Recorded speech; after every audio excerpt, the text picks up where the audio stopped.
I'm back, benches, except edited for curse words because monetization. Anyhow, I wanted to get right down to it because quite frankly, you have things to do, I have things to do. We want to keep this right to the point because you guys need the information. I think I have that information. I'm going to share it with you and I don't want to waste your time. So let's get right down to it. We're going to talk about what is stopping you from seeing you reaching your goals. At least one of the reasons today, and as many of them as I possibly can over the next however many weeks this takes. Today, we're talking about false prophets. One of the reasons a lot of y'all are not making any progress is because you're listening to false prophets. I'm talking about people who have skin in the game, who are more than happy to lie to you about some of the reasons why you're not getting results and what you can do to fix that. They're looking to sell you products that they own, products that they have investments in so that they can make $1 off of you and hopefully continuously make $1 off of you until basically the end of time or your pockets run out of dough, one of the two. These people are people to be wary of because if they have skin in the game, it means they're willing to do or say pretty much anything in order to make sure that their skin is always going to be safe. They want to make sure they're getting theirs. And as far as you're concerned, like, this is the internet. Parasocial relationships are just part and parcel of this whole thing. That means that they don't know you, they don't necessarily care about you, and even though you may feel like you know them, you really don't. That's just what it is. So you got to move in a way that's beneficial to you. You got to listen to people who, quite frankly, are invested in your best interests, either by directly being invested in the fact that if they see you get progress, they benefit, or if they happen to be in the research space and really it's just a matter of telling the truth being sort of baked into the necessity of what it is they're doing.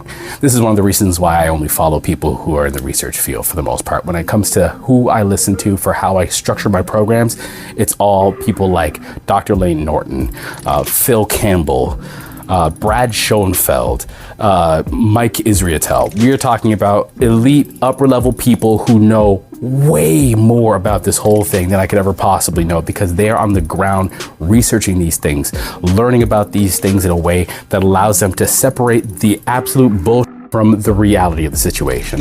And you should be investing your time in these people too, because they are the people who will get you where you need to go. If you're just trusting in Joe Blow, who's, probably on some kind of juice, then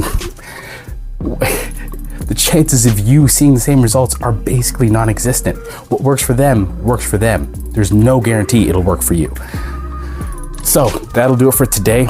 Anybody who's stuck around to this point in time who's willing to hear about some of the last of the housekeeping stuff about the channel, I thank you, I appreciate it, but by no means do you have to stay. I'm gonna keep this part quick and easy too. So feel free to fall off or stay on and we'll get right to it. So for that particular point, I just want to get down to what is probably the easiest difference that you can spot, which is where I'm filming today. And where I'm filming today is really just one of the few places that I can find sanctuary, peace, and some time to actually do this. Plus the lighting's actually pretty dope. Let's be real about it.